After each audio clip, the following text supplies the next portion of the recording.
आज मैं आपको ले चलता हूँ एक ऐसे स्थान पर जो चमत्कारी और दिव्य होने के साथ ही साथ साधना और भक्ति से भी जुड़ा है।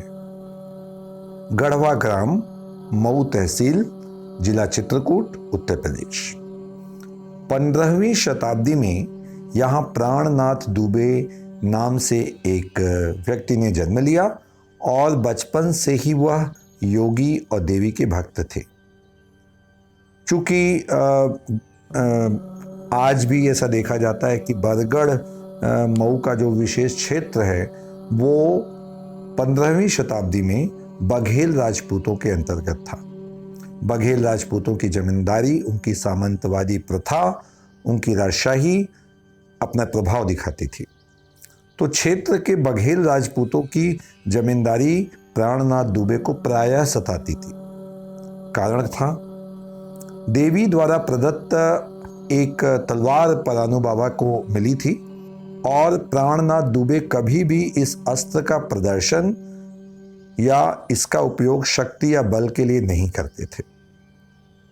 वे इसे देवी की कृपा मानते थे। लेकिन बघेल राजा,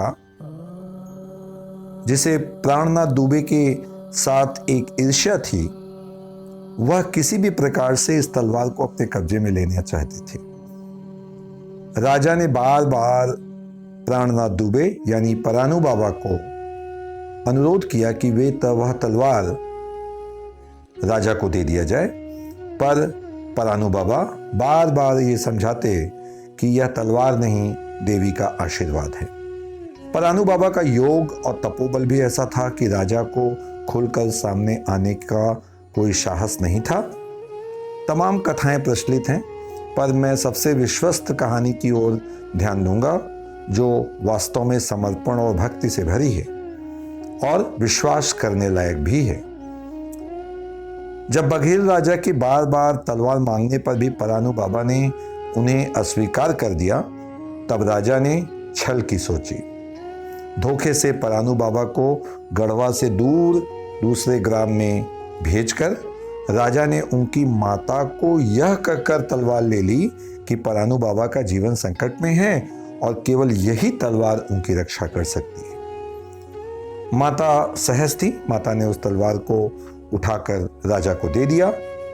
उधर देवी ने परानू बाबा को इस धोखे का संकेत दे दिया और परानू बाबा अगले दिन गढ़वा पहुंच गए। परानू बाबा राजा के पास आते हैं और आवाहन करते हैं, और जैसे वो आवाहन करते हैं वो तलवार उनके हाथ में आ जाती है। तलवार की शक्ति इतनी थी कि परानू बाबा ने एक झटके से ही राजा के पत्थर के बने महल के एक स्तंभ को काट के गिरा दिया। उसके बाद परानू बाबा महल से निकल जाते हैं।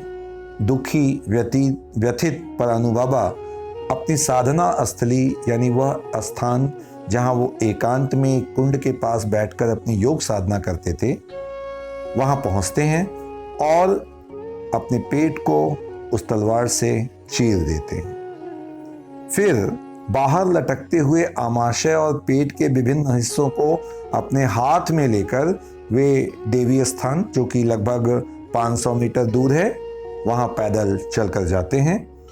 देवी प्रकट होती हैं और परानू बाबा को जीवित रहने का वरदान देना चाहती हैं, परंतु बाबा इसे देवी का अपराध हुआ मानकर स्वयं को खत्म करने के लिए तैयार होते हैं। बाबा की मृत्यु हो जाती है।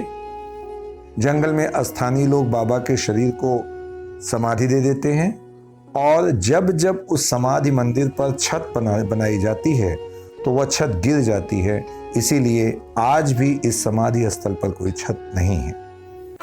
प्रत्यक्षदर्शियों और तमाम लोगों के अनुसार परानू बाबा अमर हैं और नाना प्रकार के ऐसे संकेत मिलते हैं कि आज भी वो परानू के जंगलों में लोगों की मदद करते हैं। उन्हें लोगों ने कुंड पर ध्यानस्थ देखा है, कभी वन देवी के स्थान पर बैठकर तप या होम इत्यादि करते भी देखा है, जिससे ये पता चलता है कि परानू बाबा की वह दिव्य आत्मा आज भी लोक और समाज की सेवा कर रही है। भारत ऐसे महान ऋषियों, मनीषियों और योगियों से भरा पड़ा है।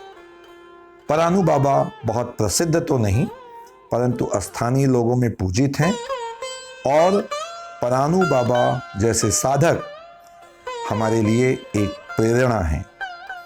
परानु बाबा तक पहुंचने के लिए आपको प्रयागराज से मऊ तहसील की तरफ जाना पड़ेगा।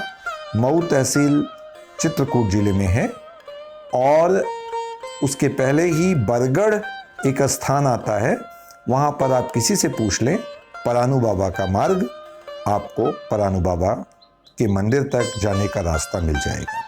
घनघोर जंगल में यह मंदिर अपनी नितांत एकांत भाव को प्रकट करता है। समय समय पर यहाँ स्थानीय लोगों का बड़ा मेला लगता है, बड़ी भीड़ होती है, किंतु यह अवश्य मानिए कि परानु बाबा एक दिव्य और चमत्कारी आत्मा है। ऐसे महान आत्मा को शत शत नमन।